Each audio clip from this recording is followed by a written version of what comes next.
Hey everybody, welcome to a very special episode of Hail State Debate. We had not initially planned to do a video on this, but we got a few requests. So I thought, you know what, even if we only get a handful of views on this, I know you guys would like a little bit of advice on the NCFL 2019 Nationals topic. Resolve developed nations have a moral obligation to admit people fleeing oppression. So for those of you heading up to Milwaukee, first of all, congratulations. And we're going to do a slightly shorter video with some general thoughts, maybe not quite the same depth as our normal videos, but we did want to help you out.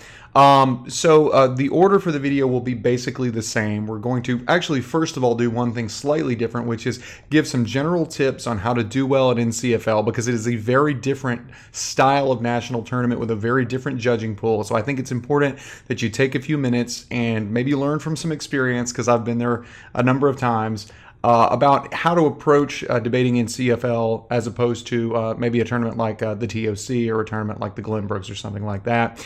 Then we'll move on to the usual, where we talk about framework, definitions, values and criteria, and then we'll move on and do affirmative arguments and the negative arguments. As I said, we'll move a little bit more quickly, maybe not so many of the bells and whistles, but we do want you to do well. As always, we hope it's helpful. So if it is, maybe give us a like, maybe subscribe, maybe tell a friend. And as always, check us out on Twitter at Hail State Debate. So without further ado, we will jump right in and talk about some basic tips for doing well at NCFL Nationals. Okay, so let's start out by talking about NCFL, and I think this is important if you haven't been before, and even if you have, maybe if you didn't do as well as you thought you would last time, it's important to understand how NCFL differs from other national circuit tournaments. NCFL by design is meant to be a much more lay judge friendly tournament than just about any other tournament that you would see major programs coming to from all over the country, right? Any other major national tournament. And that's by design. My wife is heavily involved with CFL. She goes to some of their meetings and things like that. She helps run the Extemp room. So if you've got teammates in Extemp, tell them to say hi to Miss Harvey. But regardless, they want this tournament deliberately to be very lay judge friendly. They want to get away from what they see as the very technical circuit style of things.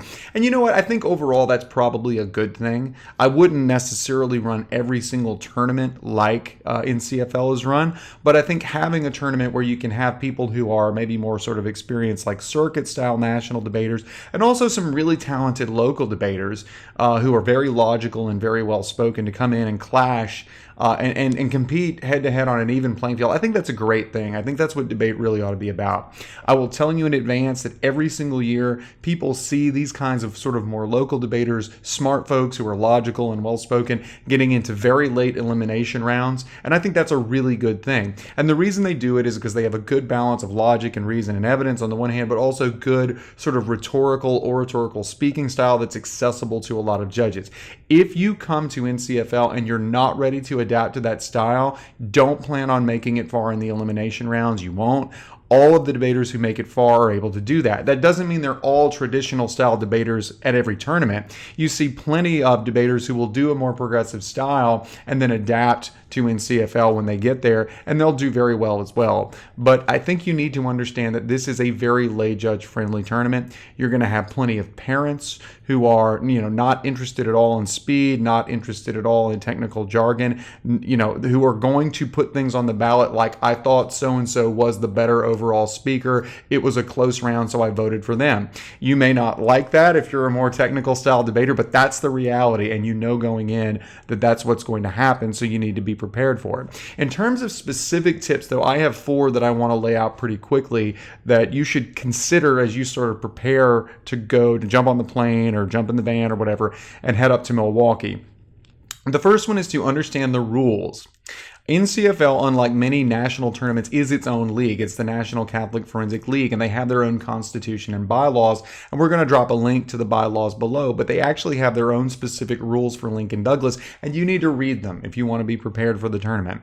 One of the most important, and one that gets read in rounds just about every year, is this section C3B of the bylaws. This is the rules for Lincoln Douglas debate. This is so important that I've actually seen it read in rounds multiple times. I've probably judged about 35 rounds of LD and NCFL, and I will tell you, I've seen this read more than half a dozen times by people trying to sort of appeal to the rules of the tournament. And what the rule says is simple. The resolution is a proposition of value, not policy. Debaters are to develop argumentation on the resolution in its entirety based on conflicting underlying principles and values to support their positions. To that end, they are not responsible for practical applications. We'll come back to that in a second. No plan or counter plan shall be offered by either debaters. So this is important because you're basically now under the same rules that PF debaters are under NSTA rules. No plans or counter plans. So one important thing is don't come to NCFL thinking you're going to run some very specific advocacy dealing with some particular part of, for example, the refugee crisis. If you come in saying you're going to repeal some specific regulation that Germany uses or that is applied by the Trump administration to asylum seekers, you're going to have a bad time because a lot of your more experienced debaters are going to know that this rule applies and they're going to call you out on it. And plus, many of the lay judges that you see at CFL are just not interested in these very specific plans and advocacies. So be aware of that. The other thing in this rule is this idea that you are not responsible for practical applications. Now, I've seen some debaters kind of try to abuse this. I had a couple of people over the course of a couple of years say that this means you don't have to worry about impacts. Like any impact you read, I don't have to care about it because I'm not responsible for practical applications. I don't read it that way because I think that would lead to an absurd round where we have to ignore all the practical impacts, and I don't think that's what LD or any form of debate is about. I think what it means when it says not responsible is you don't have to run a case based on policy impacts. If you choose, you can run a purely philosophical case, and some people do.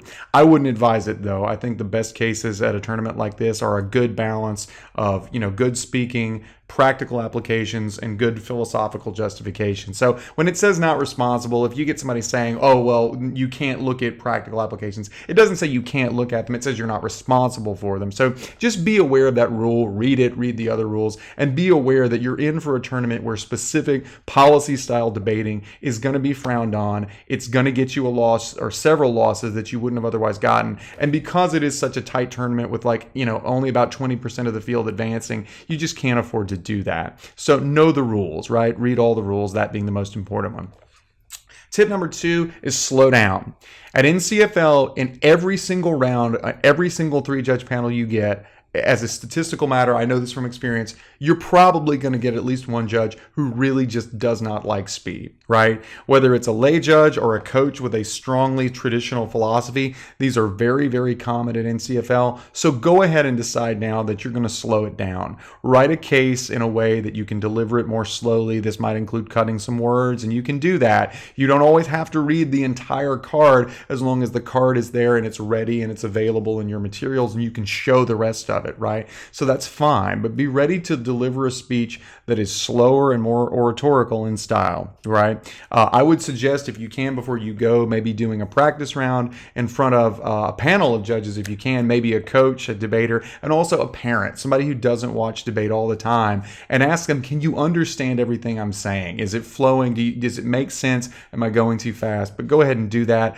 I promise you, most, if not all, of the debaters in the laid out rounds at NCFL are slowing down to a much more manageable speed because that's how this tournament works.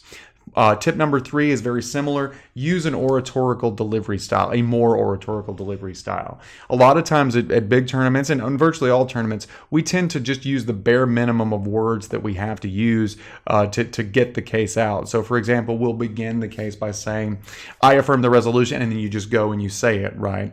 I would suggest that at NCFL, to the extent you can, you might want to flower it up just a little bit. I think it's actually not a bad idea to consider maybe a short anecdote or quote at the very beginning to make the case sound more like a speech. You're going to have a certain number of judges who will like that. That's what they're expecting at a debate tournament because they don't do this all the time.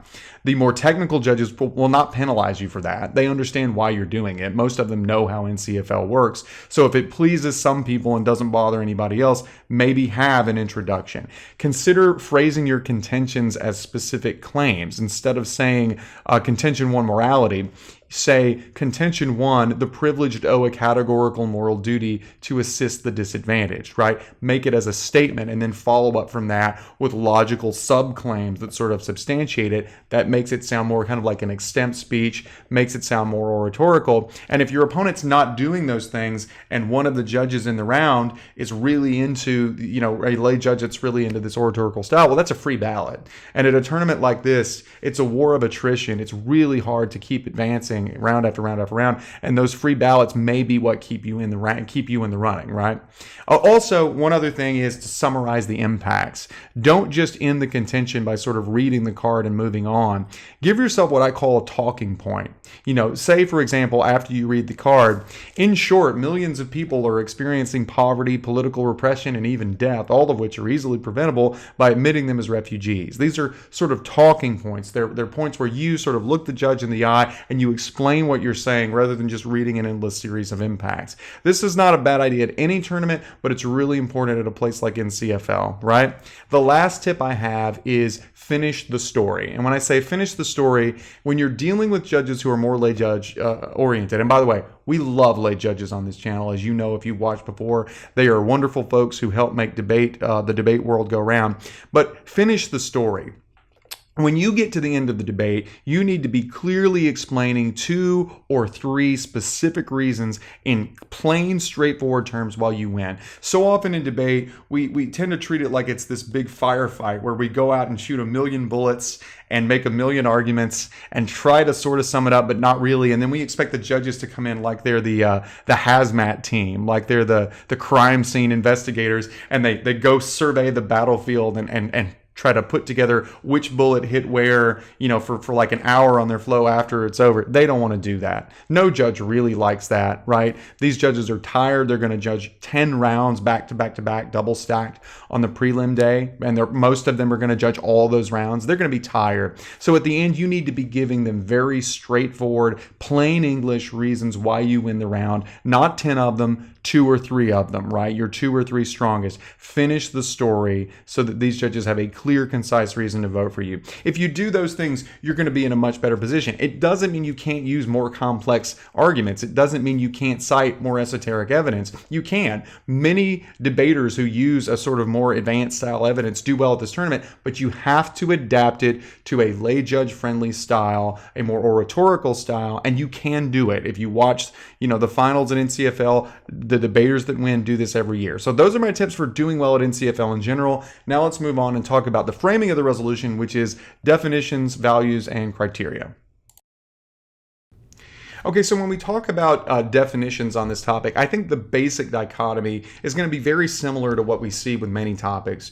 When we talk about affirmatives versus negatives, I think the affirmative wants to narrow its burden as much as possible, right? It wants to limit the definitions and the terms as much as possible to make it narrower. This isn't absolutely essential. There are some ways you can run cases where this doesn't matter, but you really do want to narrow it down. So for example, when we talk about developed nations, the affirmative is going to want to limit that to a smaller pool of richer, wealthier, larger nations, right? Because it's easier to defend that. Whereas the negative is going to want to expand it out to anything that can be fairly and justifiably using some definition called a developed nation, and is going to want to say this is a really broad swath of nations. Not all of them are rich. Not all of them are large. Some of them may not be able to actually carry out and meet this burden, right? Similar to fleeing oppression, right? When we talk about people fleeing oppression, generally speaking, the affirmative would love it if they can limit that in a way that really only focuses on people fleeing really dire, urgent oppression, like genocide, like direct threats to their life. And the negative is going to want to expand it outward to other forms of oppression. And that's actually a really important tactic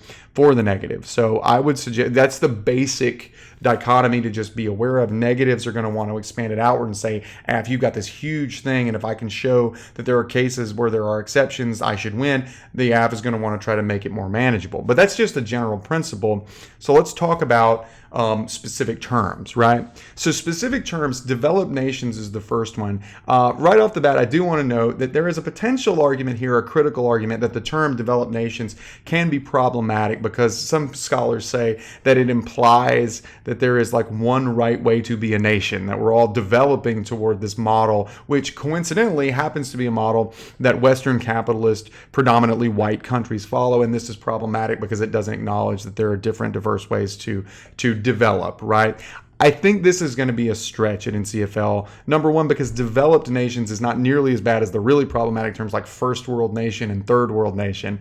But number two, because it is a more lay judge friendly tournament. But I am going to drop some links to these arguments if you want to make a stab at it. Just be aware that making this argument, while it does exist and while it can come up and while you should be aware that, maybe a negative might use it, it's risky. I wouldn't suggest it. In terms of the more, practical definitions, though, I have a couple, and I like the idea of using definitions of developed countries that actually give you a list of countries, right? We could talk about it in vague terms about having a quote unquote, high level of development. There are plenty of them out there, but they're still very vague. They really don't tell you which countries you're dealing with. So I'm actually a fan of using definitions that come from sources that actually say, here's a list, right? So a narrower one would be from the CIA World Fact Book that lists 31 countries that meet certain objective criteria. This is 31 out of 193. It includes places like the US, Canada, much of the EU, and Japan, but not notably places like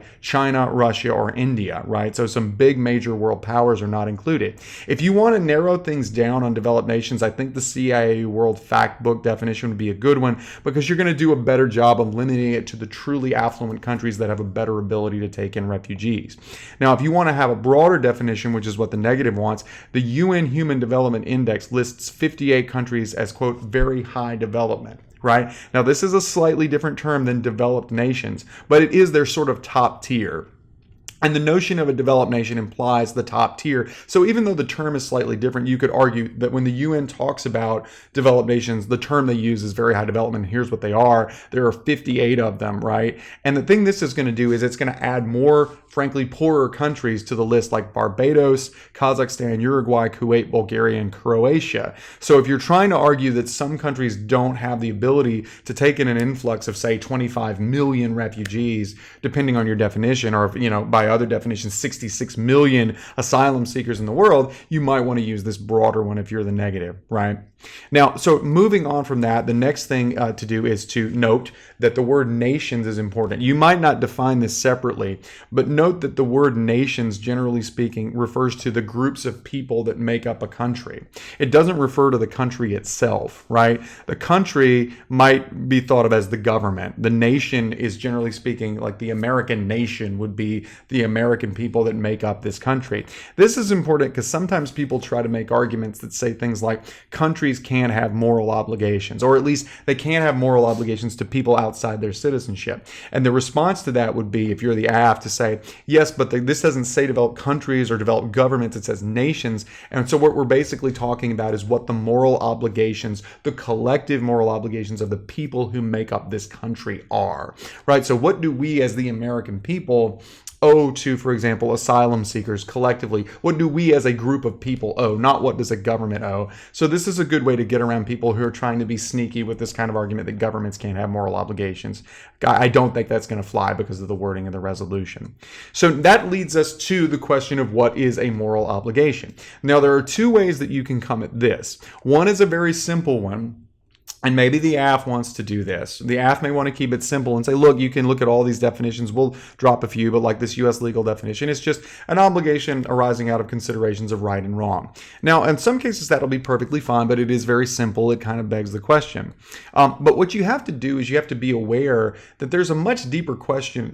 Not everything that is moral, that might be a good thing to do, is necessarily a moral obligation. And there's this whole idea of what's called supererogatory obligatory moral action, or supererogation, right? And supererogation comes to us from many, many scholars over many years, people like Gregory Malema and others, that you can have things that are morally praiseworthy that may not be moral obligations. So for example, consider if you're a soldier in wartime, and assuming your cause is just, you're not like a Nazi or something, but you see a grenade come into your bunker or whatever, and there's no time to react, and you've got another soldier next to you, and so you dive on the grenade and you absorb it and you die to protect the other soldier. No one would say that that is not a morally praiseworthy thing, at least within the context of your obligations to your fellow soldier, right? That certainly is a moral thing to do vis-a-vis them, right? Is it obligatory?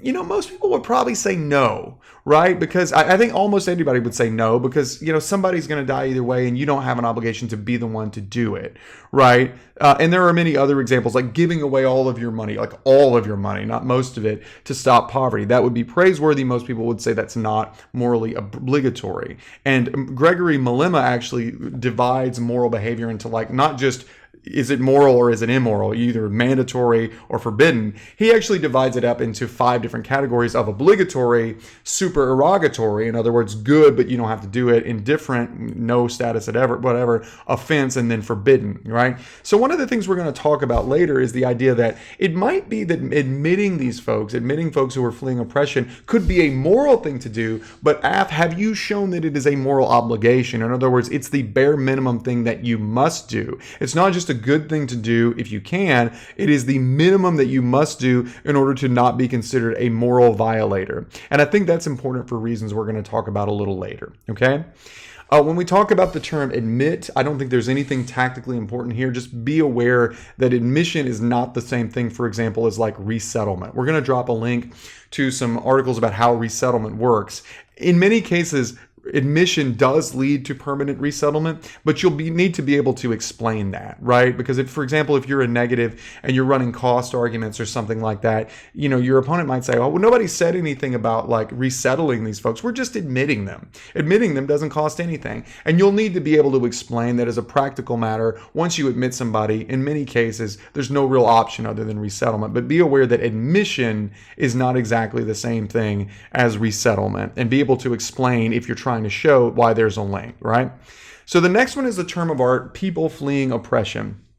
The first thing to note about this is that it is a bare plural. And we've talked about this in prior videos about how if a term or a word doesn't have a modifier that tells you how many, like all or some or a few or most or whatever, how do you treat that in terms of the number? In other words, if you can show that there are 2 people fleeing oppression that really deserve to be admitted, that's 2 people, so that's people plural, do you win? And we've talked about before, and we'll put a link to these prior videos about how when something is a bare plural and doesn't have a modifier, the way most, grammatical scholars and scholars of the English language interpret it is, it should refer to the entire category, right? So for example, if you say lions are the kings of the jungle, nobody reasonably infers that you're talking about any 2 particular lions or 10 particular lions. You're talking about lions in general. And most of the time when you say you have a duty to help strangers, the idea is all or mostly all strangers. There might be a few exceptions. It doesn't necessarily mean there couldn't be any exceptions whatsoever, but it does mean the category of people when you have a bare plural, and we'll put a link into a further discussion of that, but just be aware. The other thing to note about the term people fleeing oppression is that the word is not refugees. I've seen some analysis of this topic where people are talking about all these fancy definitions about refugees. If the framers of the topic had wanted to use the term refugees, they could have, but they didn't. They used a much broader term of people fleeing oppression, right? So if you have folks coming in trying to run these highly technical cases using like US legal definitions of like what a refugee is or isn't and how they have to be fleeing for political reasons as opposed to some other kind of reasons, that's not what the resolution is talking about. They deliberately chose to use the broader term people fleeing oppression rather than refugees. So if anybody tries to limit the round to some hyper-technical legal definition of what refugees are, that's just not what the resolution says. Now, the last one I want to talk about is kind of separating it out, the term specifically oppression, right?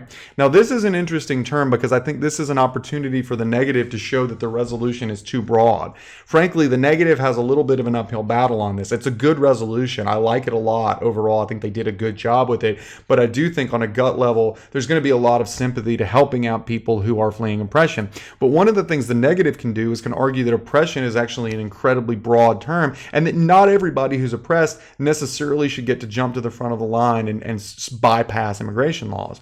So you could use a very basic definition like Webster, just saying unjust or cruel exercise of authority or power. That's perfectly fine. That's a broad definition. It's going to be debated later on in the round, but you could use it. But better than that is this article that we found, which is sort of a sampler platter. It's not an article, it's more like a summary, a sampler platter of different scholarly definitions of what oppression is. And as you see when you go through it, you're going to see plenty of scholars saying that oppression doesn't require things like physical violence or action by the state. You don't have to be on a government death list. You don't have to be in danger of imminent death. You don't even necessarily have to be targeted by the law at all to be oppressed. These scholars talk about how oppression includes things like chronic unemployment, lack of health care, passive racist attitudes, passive misogynist or anti-LGBT attitudes, employment discrimination, things that are bad, right? But things that exist in every country in the world, right? Or virtually every country in the world. Every country in the world has things like a lack of quality health care in some places, has a degree of racism, has a degree of misogyny, unequal work for unequal pay. You name it, you go down the list. And this is consistent with how academics and scholars over the last couple of decades have been expanding the term oppression to mean more and more and more things. Now, I'm not here to endorse or condemn that view, but that is a legitimate scholarly view. And one thing that the negative can say is, look, oppression, according to these scholars, is such a broad thing that we cannot possibly say that everyone who's oppressed gets a free pass into any developed country they want, because that would mean virtually everyone in the world that wanted to flee would be able to do that. Now, the affirmative can fight back by saying that the term people fleeing oppression should refer to people who actually are currently fleeing oppression, like the actual 25 million people that groups like the UN have identified, like the UN Commission on Refugees have identified, and say, look, if in the future people are fleeing like microaggressions, then we can have this debate again and you might win. But right now, the people who are actually fleeing, the people who have made the choice to flee, are fleeing much more serious things like Syria and Afghanistan, right? So there's an interesting debate there about what oppression means and whether it makes the resolution so broad that the affirmative can't win. And I think it's important for the negative. So those are basically your definitions. Let's talk a little bit now about values and criteria. Okay, so on values and criteria, I think that the simplest value is probably to use some generic version of morality, right? The reason for that is because the resolution refers specifically to a moral obligation, and it just makes the fight easier. You're probably never going to get into a real knockdown drag out with somebody that says like morality is not a value, right? And because it's right there, if you're going to have people that say prefer my value because it's the one that's mentioned in the resolution. And if you use something else like human dignity or justice, you can, absolutely. You're just going to have that extra inferential step of trying to say, okay, yes, we're talking about morality, but to get morality, you have to have dignity or you have to have justice. And it's just one more thing you have to defend, one more thing for them to attack. So I think the simplest thing to do is to use morality. That's up to you. That would be my recommendation. Now, in terms of criteria, though, I have one suggestion on each side, and they're pretty straightforward. On the affirmative, I really like the ideas of Peter Singer and the moral obligations that the affluent and the globally rich have to the globally less rich or the poor. And Peter Singer, if you don't know him, is this very well-known, very well-regarded moral philosopher. And back in 1972, he wrote this very seminal piece called Famine, Affluence, and Morality.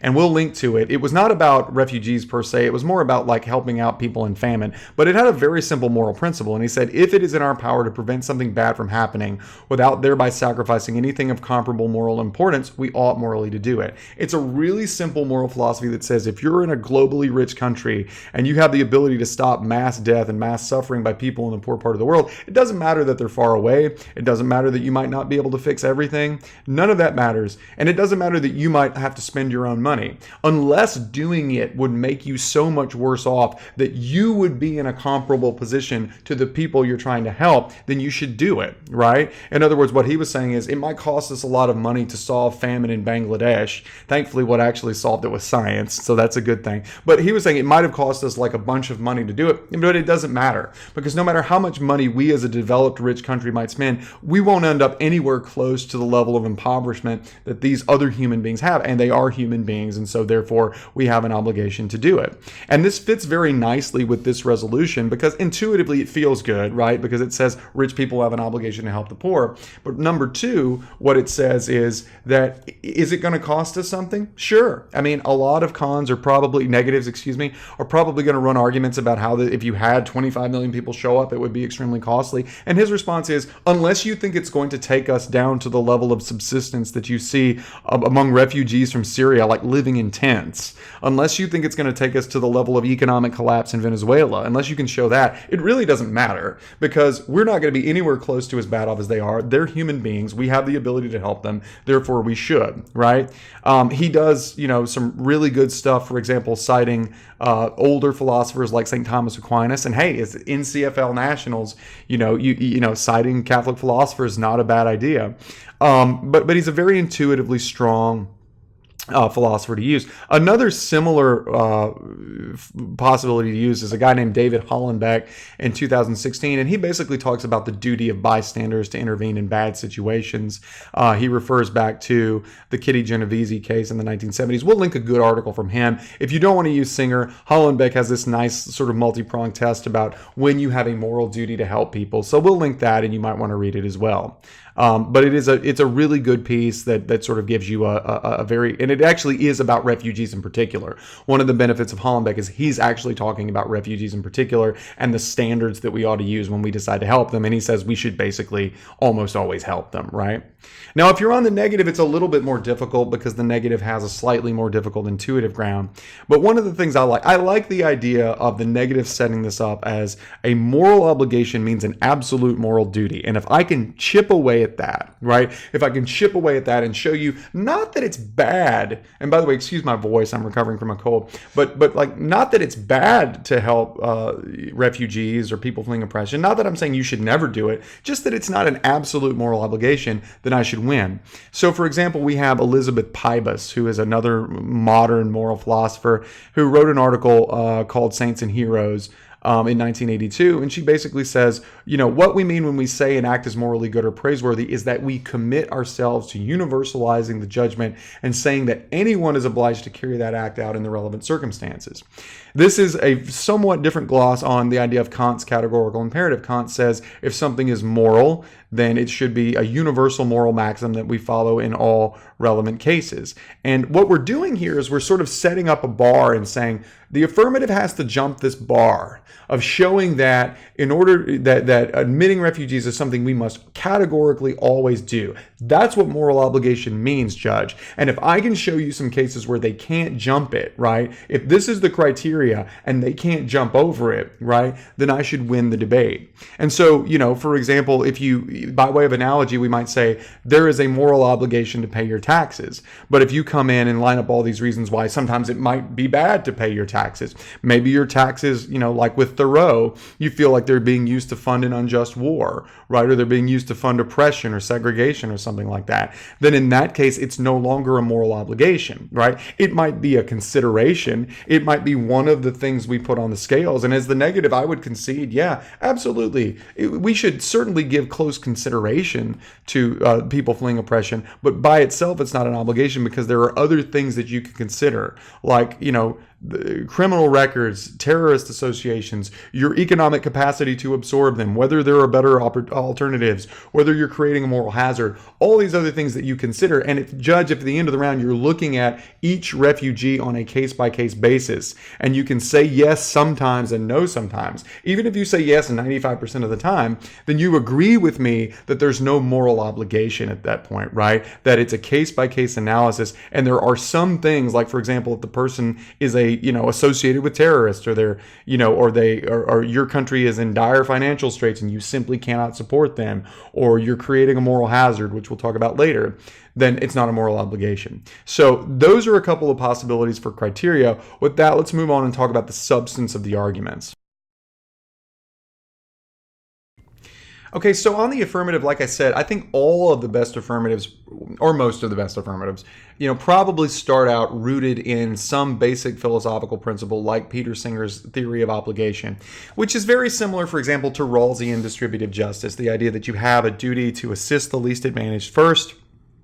People feeling oppression are the least advantaged. Remember, NCFL encourages a sort of very high-level, basic, straightforward philosophical style of argumentation as opposed to a highly technical policy style. So what that means is, keeping it simple, high quality as opposed to sort of really, really highly technical stuff is important. And I think this is a good way to do it. So that's what we're going to focus on for our recommendations, but feel free to use whatever you like. Before we talk about specific arguments, one thing I think it's important for all affirmatives to have, and really both sides, but the affirmative in particular, is a basic understanding of what the problem of refugees looks like.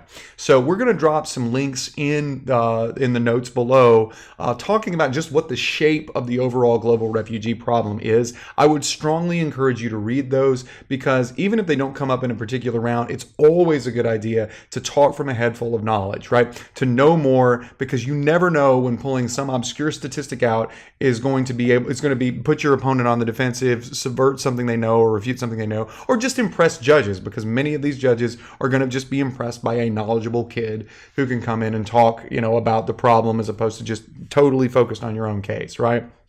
So I would suggest that the United Nations High Commission on Refugees is probably the best all-around source of information, and we're going to link to some of their stuff, so be sure to read it. But basically, when we talk about refugees, if we're only talking about people who have fled from their home country and are now in another country or trying to get to another country, we're talking about 25.4 million people in the world who are displaced as a result of persecution, conflict, or violence. Now, if you add to that people who are displaced within their own country, you're going to tack on another 40 million, so we're going to get up into the 60 million range. But for purposes of this debate, since we're talking about admitting people into developed countries, it seems reasonable to limit our universe to the 25.4 who have actually left their countries.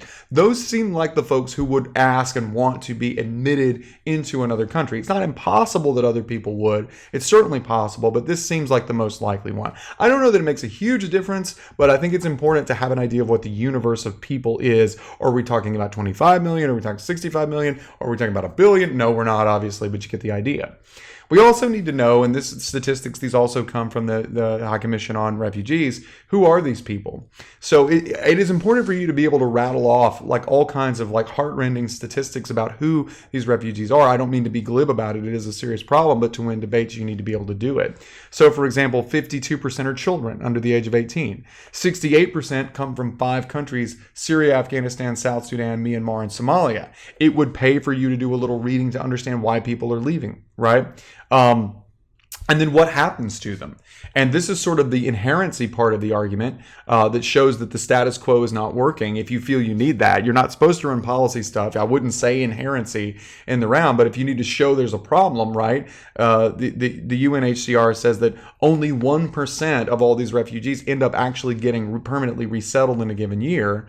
The number was about 102,000 in 2017. Remember, we're talking about a universe of 25 million people. So it's a tiny trickle compared to the amount of need that there is, right? So with that, now let's talk about some basic sort of statistical arguments that you can use when you're running the affirmative. I think in terms of statistics, we don't have time to cover everything in this video just because we're kind of trying to put it together on the fly, not on the schedule as usual. But one of the biggest conflicts I know you're going to have in this debate is about the cost of absorbing all of these refugees, because nobody really doubts that the refugees are going to be better off, that people fleeing oppression are going to be better off in a country like the United States or the UK or Germany than just wandering the world where they're exposed and deaths occur and things along those lines. Nobody doubts that they're going to be better off. The question is the cost to the host country so bad that it would offset that? And the answer is clearly no. But I found it kind of an interesting and kind of elegant way to explain that, right? A way to sort of show that the cost is fairly trivial, and also to kind of reframe the debate, not as should we bear the cost? Should we bear the cost of these refugees? But rather, who should bear the cost? And I call this sort of the argument that the most able countries should bear the burden, right? And what I would suggest you say to the judge is, this really isn't a question of whether people fleeing oppression should be housed. They already are. They have to be housed somewhere, right? Specifically, refugees are already placing significant burdens on countries other than their country of origin, and those countries that they're in are overwhelmingly impoverished themselves. The burdens of refugees are disproportionately borne by other impoverished countries. Charlotte Edmond of the World Economic Forum noted in June 2017 that 84% of refugees are housed in developing countries, and 28% of them are housed in the world's poorest countries. And the article that she wrote for the WEF actually comes up with this really nifty statistical metric to measure like how fair it is that a refugee has to stay somewhere.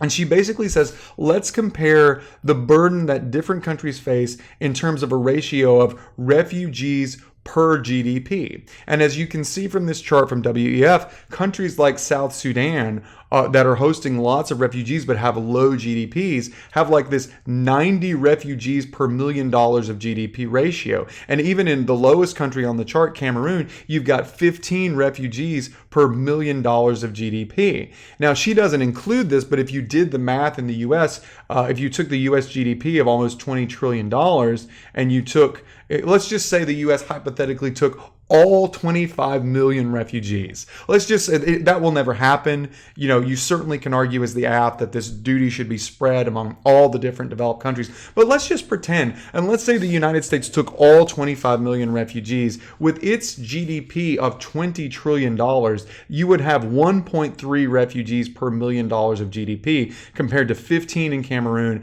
and 90 in South Sudan. And so the argument you make is, look, Judge, it's not a question of whether countries ought to bear the burden of this. They have to. They are. The only thing, it's already happening. These refugees are leaving and they're going to places like South Sudan and Cameroon, and these countries are very poorly equipped, right? It would only be 1.3 refugees per, $1 million of GDP, so the United States. And so what you say is basically, the question is not, is there a cost, should there be a cost? There is. And we are in the best position to absorb it because it's 1.3 refugees per every $1 million in the United States, even if you take all of them, right? And you're not going to take all of them. So this is a nice, elegant answer to the cost, which is like the cost exists. The cost isn't going anywhere. These people are not going to just disappear unless we ignore them and they die, right? They're not going to disappear. So the country that deals with it should be the one that's in the best position to absorb the cost. And then if you want, you can add statistics about how realistically, in many cases, there's some good arguments about how refugees actually were an economic boon to places like Germany. They come in and they add to the employment, they add to the sales and businesses, sell things to them, and they actually result in an economic boom, and that's a good thing. And we'll link to that. But this is a simple, elegant way to say there is a cost. It's a much lower ratio cost for us in developed countries than in the poor countries that have to bear this burden now, so we should do it. And I think that's a nifty, elegant way to sort of kill two birds with one stone.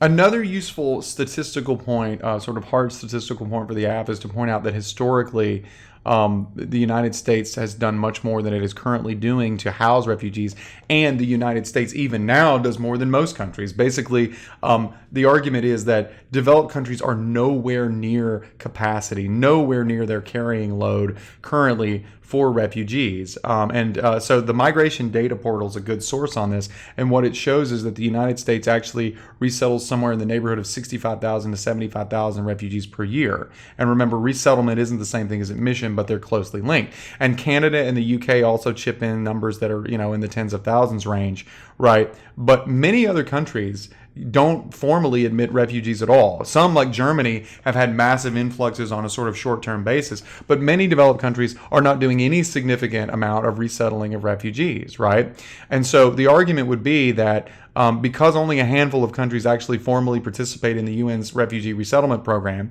and then a few others like Germany have very large influxes, that many of these countries can easily absorb these numbers. Further, the United States rates of absorbing refugees are much lower than they were historically. We're taking in about 75,000 folks a year, but in the past, in the 1980s, as you can see if you look at this chart, we were accepting refugees at a rate of 230,000 a year. In other words, like over 3 times as much as we are now. So if you have negatives that come in and say it costs all this money, your response can be, no, it doesn't. We absorbed many, many more refugees than we do now in the 1980s, and did it bankrupt us? No. We were very prosperous in the 1980s. The economy grew in the 1980s. So we've already done this. We've already had a much wider, door for refugees in the United States. And we're actually at the top of the curve. These other countries over here, these deadbeats, many of them are not doing anything at all. So it's entirely possible that the developed world absolutely has the ability to have many, many more people come here. But even if they didn't, as we said earlier, right? It's not a question of whether the cost should exist or whether someone should bear it, but rather whether or not it should be borne by the most able, right? The most able countries to do it. Now, there are some critical angles that you can take on the affirmative. And by critical, I mean just sort of your more sort of progressive arguments that kind of critique the overall structure of power in the world, right? Not necessarily a formal critical with a K. I don't have a ton of time to spend on it, but I would be remiss if I didn't mention these and drop some links. So one angle is that many of the crises that refugees face in places like Syria and Afghanistan are the products of like Western military adventures or colonialism generally, right? And we'll link you to a couple of sources on this. But the idea is that we've been messing up the world really since World War I. We've been going around and wreaking havoc in places like Afghanistan and destabilizing these places through our policies and through direct military intervention. We owe a duty to assist these people whose lives we have contributed to the destabilization of, right? And even more fundamental argument, and there's a couple of articles on this that we'll link to, is that, these refugees come from countries that have had a lot of their wealth and their historical capital extracted through colonialism and through neo-colonial practices. And the argument is we went in as developed countries and extracted so much wealth and so much prosperity of these countries that they find themselves in dire straits. And sometimes it indirectly leads to, political revolution. Sometimes it just leads to poverty. But because we've been going around the world inflicting so much suffering, I say we, I mean developed countries and colonial powers specifically, we have a duty when these folks come knocking and say, look, we can't live here anymore, to take them in, right? And this is a very interesting angle, I think, that you could conceivably use. I think all critical angles are a little bit risky at CFL because I think it is a somewhat more conservative base of judges. It's the National Catholic Forensic League. It's, parent judges as opposed to maybe student judges. But, you should be aware of them. Another idea on the critical angle is that admitting much of the opposition to admitting refugees has been based in part or entirely in some cases on these sort of racist or racialized narratives of refugees as the other, of like black and brown people. And these are really problematic, and that by affirming the resolution, you as the judge can play an important real world role in like rejecting these narratives. There's a fair bit of literature that talks about how, you have these narratives and how they're bad. You will have to make the connection about why the judge's ballot actually makes a difference. I see a lot of critical cases, even from very good debaters, where they point out the problem and they associate a particular position in the debate with the problem, but they never show you why voting for them actually makes the problem better. So you would have to do some thinking and some writing and some reasoning about why a ballot for you actually helps eliminate the problem of these racial narratives. But that's something that's out there. Even if you don't run it, you should be ready to respond to arguments about race, even if it's to say that, I don't have to endorse those things to necessarily endorse limitations on admissions of refugees, and be able to explain that. So that's the affirmative. Now let's jump over to the negative. So like I said earlier, I think that the negative has a bit of an uphill battle, particularly at a lay judge-friendly tournament, because on its face, on a gut level, right, the idea of helping people in dire need is just something that's very appealing. But I don't think that means you don't have some good strategic options. You just have to be careful about how you frame it. So I'm going to lay out two sort of general arguments against the resolution and then one sort of strategy of kind of how to chip away at it, right? So the first argument is the idea of a moral hazard, right? And Alan Cooperman is a professor. I think he's still at the at the University of Texas at Austin, and he writes about how there's this idea of a moral hazard when we go into international situations and we have this idea of a duty to protect or a duty to intervene. He's not talking specifically about refugees, but you can apply his ideas to refugees. The basic idea of a moral hazard is this: if people in a country know that the international community is going to sweep in and clean up the mess anytime the country falls apart, there's much less incentive to try to fix the problems in the country, right? And there's much more incentive to take risks through things like risky, ill-advised revolutions, right? And so what he's talking about specifically is like if you know that the United States will come in militarily and save you. But it can be applied to the idea of if you know that refugee flows will be accepted and that people will be able to leave if things get too bad and they can automatically go into the United States or go into Canada or whatever, then you're going to be much less careful about, maybe attempting a revolution. You're going to be much less concerned about those people sticking around and overthrowing you. And there is an interesting link to this from another article from Michael Brendan in The Week from 2017. He does link this idea to the idea of admitting refugees. I'm not going to lie to you, this sounds kind of harsh. It's like, no, you need to stay in your terrible country and deal with the consequences, because if we just admit everybody who has bad things going on in the country, then, you'll have incentives to continue doing it. But it is an article that has some scholarly support, right? And I'm going to link to a lot of it. But, it's not a purely speculative problem. You read these philosophers, not philosophers, but these theorists, and they say, look, if for example, if Bashar al-Assad knows that he wants to get rid of certain people in Syria, he wants to drive them out of Syria, right? Well, if he knows that they're going to easily be able to sort of walk up the road and become Germans, well, he's going to be, or Americans, get on a boat, right? He's going to be that much more aggressive. And they cite some anecdotal examples of how maybe Bashar al-Assad might have been thinking in those terms. So the idea would be that at least in some cases, we need to consider whether or not we're creating a moral hazard. In other words, if we're literally, we might want to admit some people, but if we're literally admitting everybody, then what we're doing is we're telling the dictators and the tin pot, poorly equipped revolutionaries of the world, sure, take a stab at it. Take a stab at destroying your country. Take a stab at driving these ethnic groups out. You don't actually have to kill them. You don't have to engage in genocide. You don't have to actually win your revolution.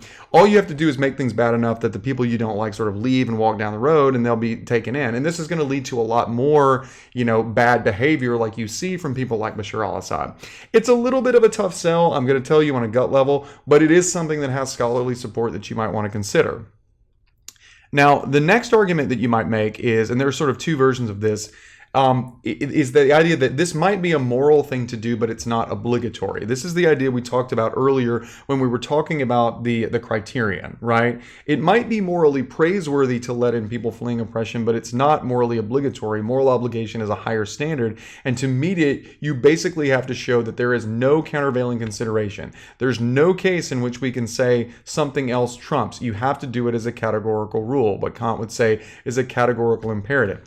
There are sort of two ways that you can, in other words, it might be super erogatory to help, but it is not a moral obligation to help. And there are two ways to sort of make this argument, right? The hard way and the soft way. The hard way is if you want to go full on like Ayn Rand, virtue of selfishness, what we call rational egoism. And this is the idea that you don't have any mandatory obligations to anybody, right? Except for the ones you agree to through, for example, the laws of your own country or contracts or things like that.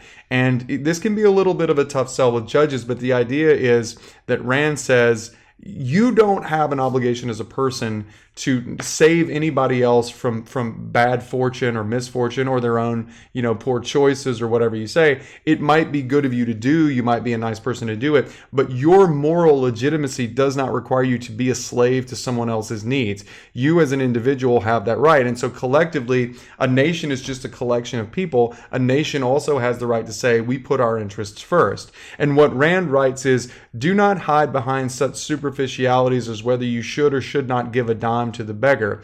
That is not the issue, right? She's saying maybe you should, maybe you shouldn't. That's not the question, right? She says the issue is whether you do or do not have the right to exist without giving him that dime. The issue is whether you must keep buying your life, in other words, your legitimate moral ability to exist, dime by dime from any beggar who might choose to approach you. The issue is whether the need of others is the first mortgage on your life and the moral purpose of your existence.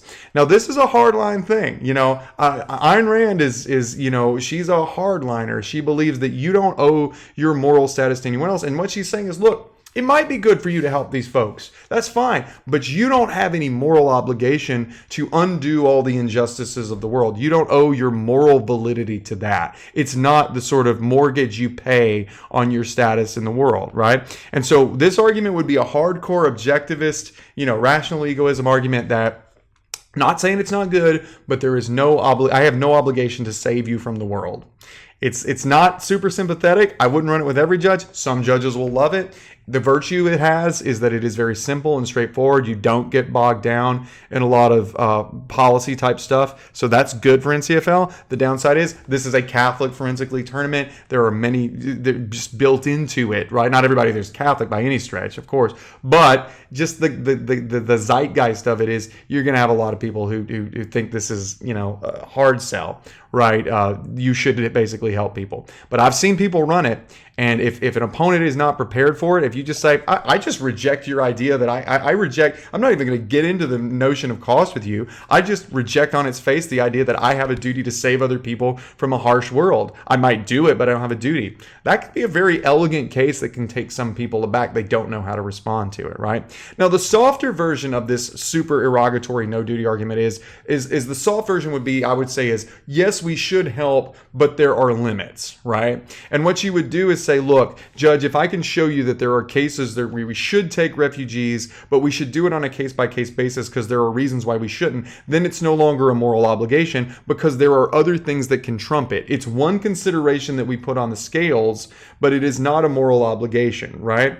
And so you just then basically start listing off things that could trump the idea of admitting folks. The first one might be the most basic thing, which is the things that we actually look for in the real world asylum system. We look at, and I'll drop some links about how, for example, the United States processes people seeking asylum. But right, for example, if you persecuted others, if you were part of a violent coup, and now you're seeking asylum from the people you tried to kill, we don't let you in. If you committed serious non-political crimes like murder, rape, or arson, right, that aren't part of a political movement that you're seeking refuge from, right, then you can be kept out for that. If you engaged in terrorism, or if you have links to terror groups, or if you publicly endorse terrorism, we can keep you out because you're a danger to the country, right? And so the argument would be it's not a moral obligation because there are reasons why we can say no, even if the person is oppressed, if they're a danger to us.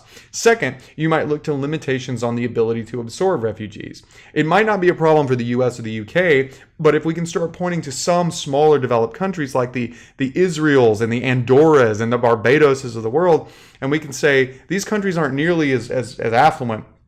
They can't come close to absorbing millions of refugees. It would destroy the country. They wouldn't be able to help anybody. You could make that argument. It's a little bit of a tough sell. There aren't too many of these tiny countries, but you could make that argument. Third, and I think this is maybe one of the best arguments, you could look back at this idea of the level of oppression. And if you win the definitional debate, that oppression includes all kinds of things, right? Like the lack of high quality healthcare, the lack of reproductive choice, the lack of good education systems, employment discrimination against LGBT groups. You can say, look, these things happen everywhere. They happen right here in the United States. Are you telling me, Affirmative, that we don't have plenty of people who meet the definition of oppressed here in the United States?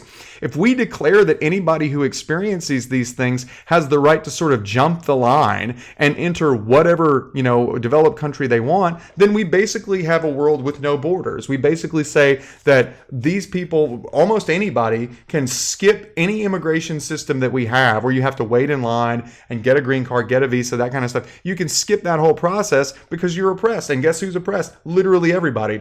So what we should do is take it on a case-by-case basis and admit some people who are seriously oppressed, like facing death or genocide, but not other people who are oppressed. Not saying, for example, certainly not saying that like employment discrimination against LGBTQ folks is not bad. It's very bad. I mean, obviously, yes, but it's not so bad that we need to sort of throw away the immigration system and say that literally anybody can come in if they want to, right? We have to have priorities, and we should be prioritizing some of these oppressed people, like the ones who face serious problems, over others, and maybe not, and not admitting everybody, right? So this is the idea of supererogation, the idea that we should go on a case-by-case basis. And what you say to the judge is, look, judge, I'm not telling you, I don't have to show you that we should, say no to 50% of these applicants. I don't have to show you that we should say no to 10 of them. As soon as you agree, judge, and this is important, negative, so pay attention. As soon as you agree that we do a case-by-case analysis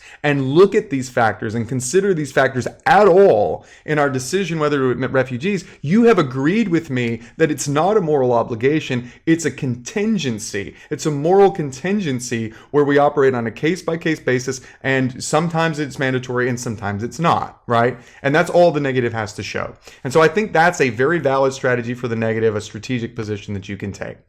So with that, let's do some final thoughts.